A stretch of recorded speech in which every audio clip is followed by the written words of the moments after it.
He was named one of the 15 greatest coaches in NBA history, third longest serving coach in NBA history, and the first Asian American coach ever to win a title in the 4 major North American sports. 2 NBA championships with Miami, multiple finals appearances. Let's talk about Erik Spoelstra and his interesting journey to the biggest heights of the NBA. He was raised in an NBA family, and that drove his passion for basketball. His grandfather Watson, or Waddy Spoelstra, was a respected sports writer. His father John Spoelstra first worked in the business and marketing side of the NBA for many years before transitioning to general manager positions. So there was always an open door for Erik to get into the NBA, even though he wasn't a coach. His father coached Erik from 5th to 8th grade. Erik succeeded as a point guard for Jesuit High School in Oregon, where he wore the number 30 in honor of Portland Trail Blazers Terry Porter. Before his senior year, he participated in Sonny Vaccaro's Nike All-Star Camp in Princeton, New Jersey, along former elites of the NBA, including Alonzo Mourning, Shawn Kemp, Billy Owens, and Bobby Hurley, who apparently schooled Spoelstra. At college, he represented the University of Portland from 1988 to 1992 as a starting point guard. He averaged 9.2 points, 4.4 assists, and 2.4 rebounds a game, and still ranked amongst the all-time stat leaders in the school's program. Erik was also present in the 1990 semi-final game between Portland and Loyola Marymount, where Hank Gathers tragically collapsed and died, just a feet away from Erik, moments after scoring an alley-oop.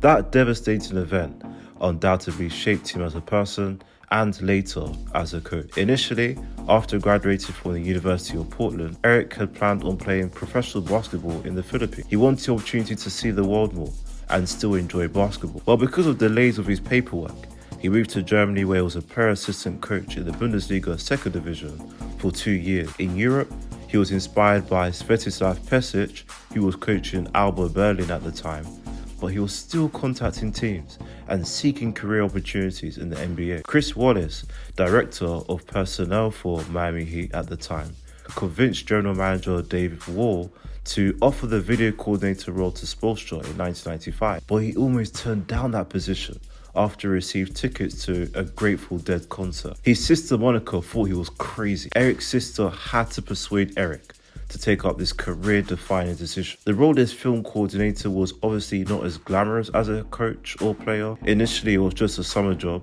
and Spoelstra felt like he didn't know much of anything and lacked experience, especially with computers. The work involved long hours analysing film extensively in the team's video room, which was often called the dungeon. To Pat Riley, film study was pivotal to Heat culture, to enhance player performance and strengthen team cohesion. So a byproduct of all the long hours, early mornings, and late nights of studying film, Erik Spoelstra was learning the game and gaining deep insights into the game of basketball. Along with the long hours and waking up at 4 a.m, the compounded intense pressure to perform well was also a challenge, but it helped him gain credibility among the players and coaches. After serving as a video coordinator for 4 years, in 1999, he was promoted to advanced scout or assistant coach. In this role, he showcased his attention to detail and work ethic, ensuring that he had a thorough understanding of both the team and every opponent they faced in the league,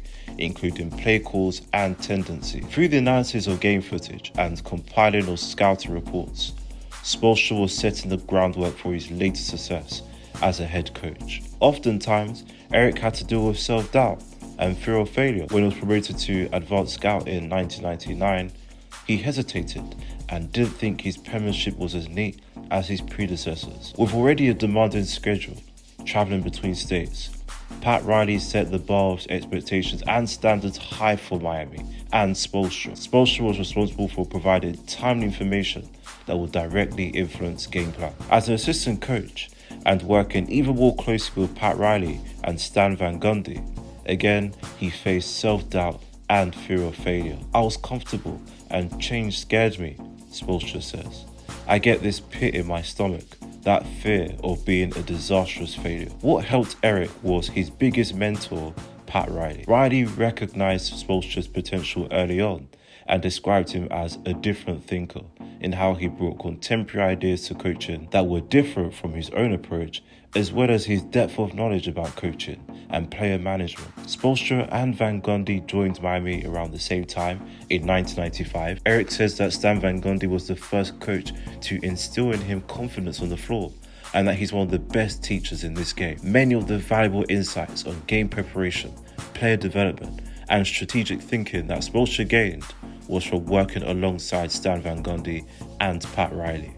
When Dwayne Wade was drafted in 2003, he lacked a strong mid-range game, and Spoelstra worked closely with him to refine his shooting. Wade later went on to win Finals MVP in 2006 and became the all-time great we know today. Following a championship winning season in 2006, Pat Riley stepped down as head coach, more like stepped up to become the Heat's president. Erik Spoelstra would be appointed to become the first Asian American head coach for Miami Heat in 2008. He missed the playoffs the first year in charge, 2008-09, but made the playoffs in 2009-10 season, where they lost to the Boston Celtics in the first round. But the Miami Heat were patient because they recognized his potential.